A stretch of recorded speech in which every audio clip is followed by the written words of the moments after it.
Hello, Georgia. Hello, America. I first came to this city in 1961, the year Barack Obama was born. I was one of the 13 original Freedom Riders.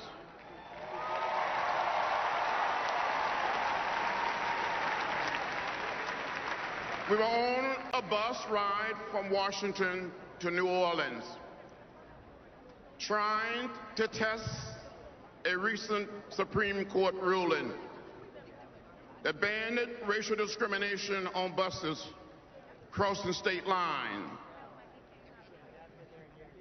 We tested the waiting room, restroom facility, but here in Charlotte, North Carolina, a young African American tried to get a shoe shine at the Greyhound bus station. He was arrested and taken to jail. On that same day, we traveled to Rock Hill, South Carolina, about 25 miles from here. When my seatmate Albert Bigelow and I tried to enter a white waiting room, we were met by an angry mob that beat us and left us lying in a pool of blood. Some police officers came up and asked us whether we wanted to press charges. We said no. We come in peace, love, and nonviolence.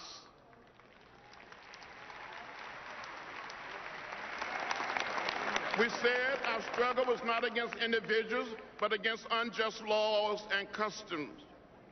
Our goal was the true freedom for every American.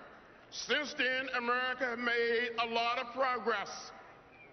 We are a different society than we were in 1961. And in 2008, we showed the world the true promise of America when we elected President Barack Obama.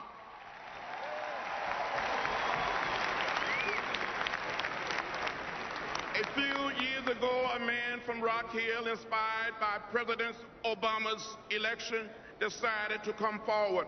He came to my office in Washington and said, "I am one of the people who beat you. I want to apologize. Will you forgive me?" I said, "I accept your apology." He started crying. He gave me a hug. I hugged him back, and we both started crying. This man and I don't want to go back. We don't want to go back.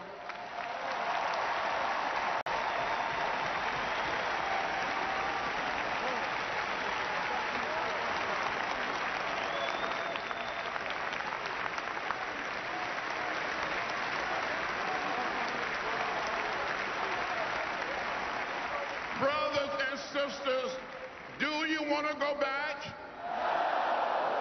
Or do you want to keep America moving forward?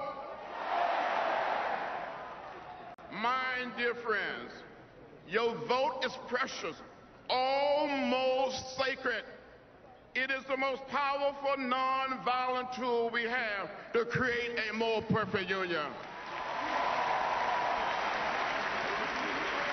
Not too long ago, people stood in unmovable lines. They had to pass a so-called literacy test, pay a poll tax.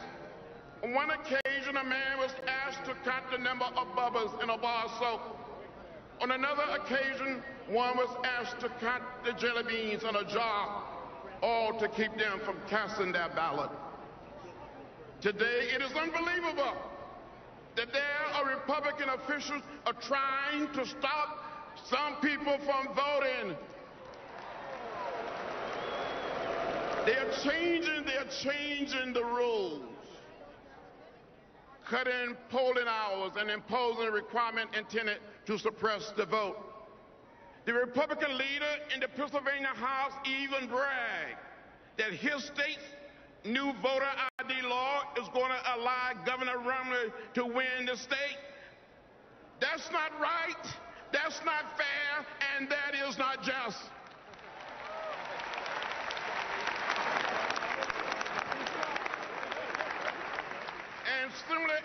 have been made in Texas, Ohio, Florida, Wisconsin, Arizona, Georgia, and South Carolina. I've seen this before. I've lived this before. Too many people struggled, suffered, and died to make it possible for every American to exercise their right to vote.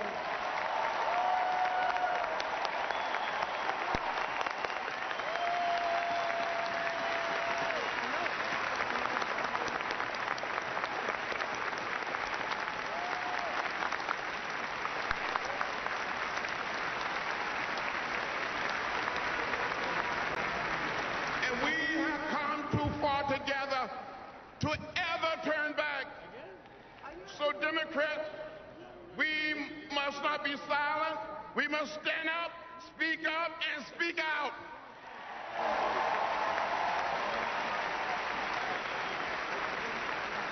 We must march to the polls like never, ever before.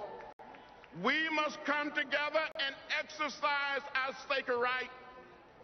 And together, on November 6th, we will re-elect the man who will lead America forward, President Barack Obama.